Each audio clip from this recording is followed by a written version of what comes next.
There's a fly. Hey everybody, I am back again, and I know that some of you are like, where'd you go, girl? We haven't seen you in like 12,000 years. Well, let me tell you, I have been here in my room. Pretty much nowhere else. I have just been kind of having a breakdown of sorts. What's new, right? That's not a surprise to most of you at this point. And I keep telling myself that I should be consistent, but I tend to get caught up in the shoulds quite often, like I should be doing this and I should be doing that. So lately I've just been kind of focusing on what I want to be doing rather than all of the things that I expect of myself, and that's been really healthy for me. So that's why I have not really been very active on YouTube. This fly, I think I'm gonna name him George. If it's a female. Super happy to be back. I love making videos for you guys. So today I thought that I would just let you guys know 16 things that I've come up with that I think are really helpful to do in order to lock in your recovery. Boom, boom. Just get it real secure. Wait, 17. It's actually 17 things. So the very first thing is to not make excuses. So by this I mean don't make excuses about your behaviors, essentially. And I kind of just came upon this one today when I was in a session with my dietitian. I realized that I do this a lot, and I have been doing it for years and paid no attention to it. So I haven't really been having behaviors really at all. I've just kind of had little tendencies that aren't quite right, and I tend to justify them a lot, because if I don't, then I can't acknowledge that it's a problem. That is where the sneakiness comes in, you guys. Eating disorders are so sneaky, and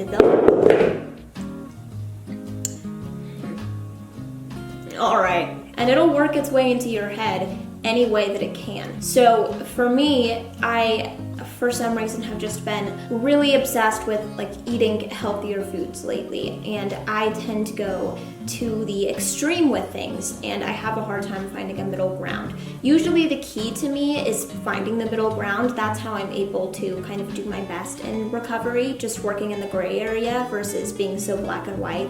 And I think I've mentioned that to you guys a couple of times. I have no idea how people make YouTube videos without any cuts, like just one solid take, because my mind just goes blank constantly. So anyways, I was talking to my dietitian and I was like, yeah, so I've been really enjoying healthy foods lately, and it's made me a tiny bit afraid of sugar, but it's fine, don't worry about it, because I still have been having a little bit of sugar. It's just made me really nervous about it, so I just had a little bit less. But I'm eating healthy, so that's good, right? And it didn't occur to me at first that becoming afraid of foods is not a great thing to do in recovery. And I was just making justifications for it because I didn't want to admit that, hey, that might be a little bit of an issue. You should probably rethink that and just check yourself a bit. I was really happy that I came to that conclusion, but it's crazy to me that I haven't come to that conclusion up until this point, because that's something that I've done in like every session since I've been seeing a dietitian. So just really make sure that you're keeping an eye on things like that and not justifying them because you want to keep eating healthy or you want to keep exercising or doing whatever you're doing. There are certain things that some people in recovery might never be able to do, and there are certain things that you might be able to do later on once you become more involved in your recovery. Just make sure that you're really fully aware of where you're at and not try to make somebody else's recovery your recovery, because really your path is your own. And even though some other people might be able to incorporate exercise and stuff like that into their life later on in recovery, it might not be something that you can do. Make sure you're watching yourself and keeping yourself healthy and making healthy decisions. Anyways, number 2, Make sure that you have food available for you to eat in your house if possible, so you can't make excuses and avoid things. Hello, it is me from the future. I just wanted to let you know that this tip is more specific to people that had eating disorders of a restrictive nature, and that it might not be the best tip for people that have binge eating disorder or bulimia or any eating disorder along those lines. So I'm not making any kind of generalization, and I just wanted you to know that. So enjoy the rest of the video. Because I know that if I didn't have options, then I was not likely to go out and go get a sandwich or something from somewhere. It made it so much easier for me to avoid eating and for me to make an excuse as to why I'm not eating anything. Just make sure that you have something that you can eat, and even better, something that you can make quickly so you don't have to focus on the food too much if that's something that's difficult for you at this point in your recovery, but so that you can at least nourish your body. And if it's something that you like, even better, because I also find it a lot harder to avoid foods that I enjoy. Number 3, get new clothes. And I think that I've said this before in a way. I kind of said to get rid of old clothes, but this is just a little bit different. For me, I can still wear a lot of my old clothes, but they do not fit me anywhere near how they used to. And now I am just constantly reminded of how I used to look in them, and it's really triggering for me because they fit me differently, and so it makes me hyper aware of how my body looks now in comparison to how it did before. And so I would just suggest getting new clothes if you can, if that's something that's a possibility for you. I know that it isn't for everybody, but if it is, I suggest that you take full advantage of it and try your hardest to make sure that you don't have those clothes around anymore, because it can be a really triggering thing for you. And I'm not saying that it's going to be, because like I said, your recovery is not my recovery, nor is it anybody else's. So what triggers me might not trigger you. But these are things that I have found for myself that are helpful for my recovery, and so I thought that I would share them so you could reflect on them and decide which ones apply to you and which ones don't. Number 4 is to stay consistent with your water intake. So this is not something that everybody with an eating disorder had an issue with, but it did become a really big problem for me. I just became very hesitant when it came to drinking water. So it was a very similar pattern to what my food patterns were. So if I had a good amount of water one day, then I had less the next day, I would be like, oh, okay, so I have to have the same amount or less water the next day, and it would just get lower and lower and lower because I had this absurd belief that like 2 sips of water was going to drastically affect my weight. I know now that that's not logical, but I'm just saying that habit can still play a role even if you are like fairly far into recovery. It has for me. And so I like to just stay consistent with the amount of water that I drink so I don't become afraid of it. Number 5 is really similar to the first one, but it's a little bit different. So don't make excuses to not follow your meal plan. For instance, saying like, oh, but I was super busy all day, I didn't mean to miss my meals, stuff like that. Basically just lying, but kind of convincing yourself that you're not lying and making it seem in your head like, oh, it was okay to miss all of those meals because I had a super busy schedule and I was doing things with my day. I was being productive, so that's good. Like I said, eating disorders can be very tricky and make you think that you're doing good when you're actually still feeding into your eating disorder. It's essentially the same thing. Like I said, it's essentially the same as the first tip that I gave. It's just tweaked a little bit, you know, just a dab, just a pinch. Yep. Number 6 is to reach out sooner rather than later when you are struggling. This is a really big thing for me because I tend to not let anybody know that I had been having a hard time until later on. It was really, really hard for me to come to people in the moment and be like, hey, I am struggling a little bit right now and I just thought that I should let you know that. Or I kind of would like a little extra help right now until I'm back on my feet again. I think that's a really big reason that I tend to do worse for longer because I'm not telling anybody, and I will end up telling them like a month later that I was having a hard time, which it's good that I'm being honest, but it's still that kind of sneaky little way of, you know, being honest but not fully, because I'm still letting myself engage in behaviors without telling people because I know that I'll be honest about it later, but then I convince myself that because I will be honest, that I don't have to be honest now. It's such a weird, tricky thing. Eating disorders are so incredibly complex and difficult to understand unless you've had one. Like, if you've had one, you're probably pretty aware of that it's just so hard to explain to anybody because the mental process that you go through is just wild. Number 7 is to never let yourself see your weight. And I did mention this in another video, but in case you hadn't seen that video, I thought that I would just slap it on in here again. And I do know that the number on the scale is not super relevant to everybody's eating disorder. There were a couple of people that I went to treatment with who were there and they didn't even know what their weight was throughout the history of their eating disorder. Like I said, everybody's story is different. But if this is an issue for you, if you do become obsessed with weighing yourself and the scale and obsessing over those numbers and the ounces on the scale and everything else, then I would highly suggest that you just don't ever let yourself see it. So that way you don't have patterns and rules and behaviors and everything that follow after seeing that weight. So you could tell your doctor that you want to do blind weights, or you could just close your eyes yourself. Yeah. Number 8 is to have a backup plan for triggering situations. So for instance, if you have like a dinner or a wedding or a baby shower that would have food added, then make a plan for what you're going to do to combat the thoughts that you might have that come up because of the food that'll be there or the possible behaviors that you want to engage in. Just, it's nice to always have that backup plan ready so you're not just confronted by this giant wave of anxiety and nothing to do with it rather than engage in your eating disorder. And this would work for situations that don't even involve food at all. So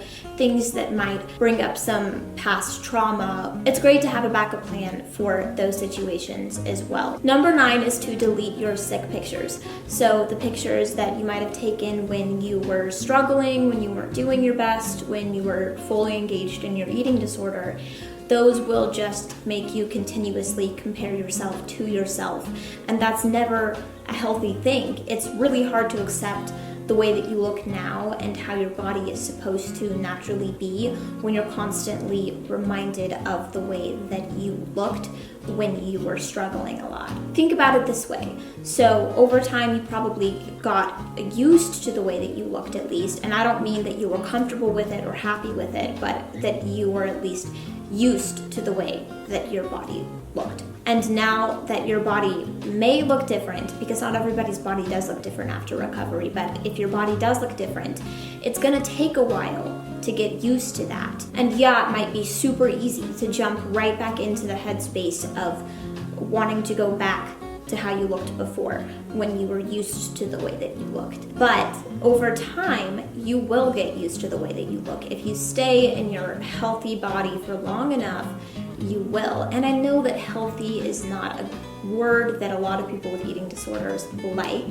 but I've come to like it, honestly. Like, I enjoy being healthy, and I kind of like to apply that to my whole body internally and externally, and it helps me not see that word as a bad word. Meaning, like, I like drinking a good amount of water because it keeps me hydrated, and I like that my body gets the nutrients that it needs every day because I know that my body is performing to its best capabilities, and that's something that I really took for granted in the past and something that I wished I had when I was unhealthy. I didn't like feeling miserable all the time, and now I like the word healthy because to me it doesn't mean that I look bad, it means that I am doing good things for myself, if that makes sense. So try to think of it that way if you can. If you're not there yet, that's okay too. Number 10 is to allow full body pictures. And this is something that was very, very hard for me right when I got out of treatment because I was very early on in recovery and I had this new body that I just wasn't adjusted to at all. And it was really hard for me to see myself in pictures and know that other people saw me that way. And even harder to post them, to show that to the world, because in my mind, what I really wanted was to be very, very recovered in my mind, but not in my body, if that makes sense. And it was hard for me to come to terms with the impossibility of that. But then not allowing these pictures just kind of fueled the thought that my body looks bad. And I was very convinced of that for a long time. But I think the more you do things like that you don't like, that you hate, the quicker you'll get used to them, the quicker you will get to some sense of acceptance. And that's what happened with me, at least. The more I took these pictures that I hated, the more I grew to adjust to them and realized, like, hey, that's how I look now. And I did not like it, but I accepted it. And for me, I think that was enough. And it would be amazing to get to a point where we all like our bodies someday, but I know that that's a very hard goal to achieve. And I think that accepting it is a really amazing step on its own. Number 11 plays off of that last tip, and it's just to allow yourself to wear clothes that you don't like the way that you look in them. So for me, I've always had a really weird thing about jeans. I've just always felt like I looked completely different in jeans. I had a very distorted perception of what I looked like in them, and so I avoided wearing them at all costs. That was never dealing with the problem. I was just letting that continue to be a problem and avoiding it and ignoring it.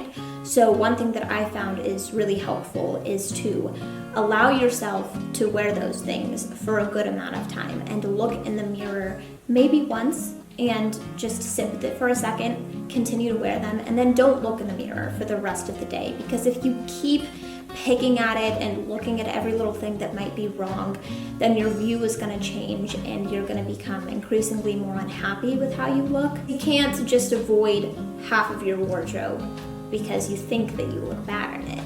And just because of doing this, I wear jeans and shorts all the time now, and that's a super freeing feeling. So just try it. You don't have to. It's just a suggestion. Number 12 is to be continuously honest and intuitive with yourself. So if you notice that you're slipping, don't ignore it until it becomes a full relapse. Try to catch yourself in the moment. Try to reflect on your thoughts and actions of the day and if they were recovery focused or not. And make sure that you're really being honest. I know that sometimes if you really do want recovery, then it can be hard to convince yourself that you aren't fully on the right track. But that's okay. What is recovery is paying attention to those moments, and that's a really good step. Paying attention to the things that might not be so recovery directed and thinking about how you can improve the next day. So try to do that. I know it's really hard, but if you can, that's amazing. You're amazing. If you can't, you're still amazing, and I'm proud of you.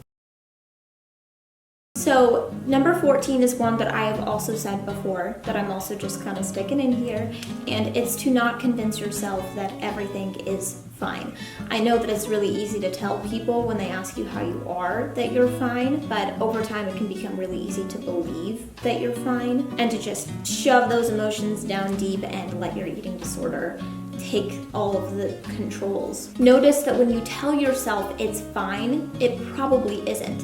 So this is similar to the whole making excuses thing, but it more so applies to you than to making excuses to others. So if you skipped a meal and you tell yourself, oh, it's fine, I'll do better tomorrow, that is setting you up to believe that it's okay to slip with your recovery, which if you do have slips, that is okay. The important thing is that you pick yourself back up and that you don't let those slips become relapses. But if you notice that quite often you're telling yourself it's fine for missing a meal or for purging or for over-exercising or even like smaller things than that, just like missing a snack, then it might be good to check in with yourself and realize that it might be becoming a bit of a pattern and you're letting your recovery not be as much of a priority as it should be. Number 17 is to not purposefully put yourself into triggering situations and convince yourself that you can handle them. So for instance, your issue is alcohol abuse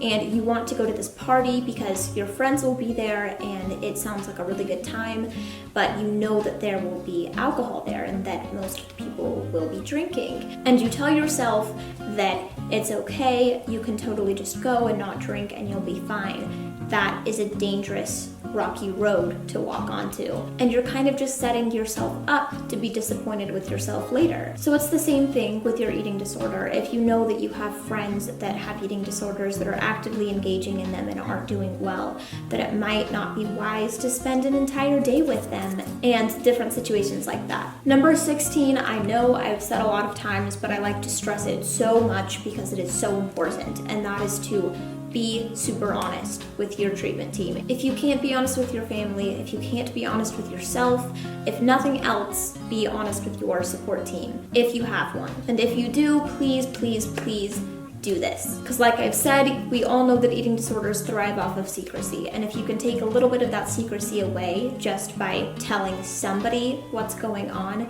then it's not going to control you as much. And if you're not being honest with them, then recognize that there probably is some kind of problem and it needs to be addressed. My last and final tip, which is number 17, is to let your treatment team, again if you have one, know to not let your bullshit persist and not to let things slide. And if you don't have a treatment team, then let your friends know this, or your family know this, or anybody in your life that can be a support to you. Make sure that they'll call you out if need be, because we all know that this is when the secrecy starts, when you start getting away with stuff. For me, if that persists, then it's a pretty good sign that they can't really do that much for me anymore, and I've kind of slipped a little bit too far and probably need to consider getting a higher level of help, which is never the option that we want to go for. So just make sure that they know that. I know that if you are active in your eating disorder, that you do want to get away with things, but if you have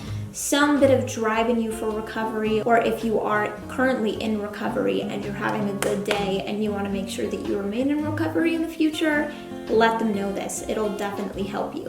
It'll piss your eating disorder off, but it'll help you. Yeah, that is all. Those are all my tips. I am happy to be back, and I'm sorry this video was so freaking long. Comment or DM on Instagram if you have any questions, or if you just want to talk, or if you want to be besties. Yeah, that's all I really have left to say. I love you guys, and I'm very grateful that you guys watch my videos, and I hope that this helped somewhat. Let me know if any of these tips helped you, which ones you chose to use. Bye!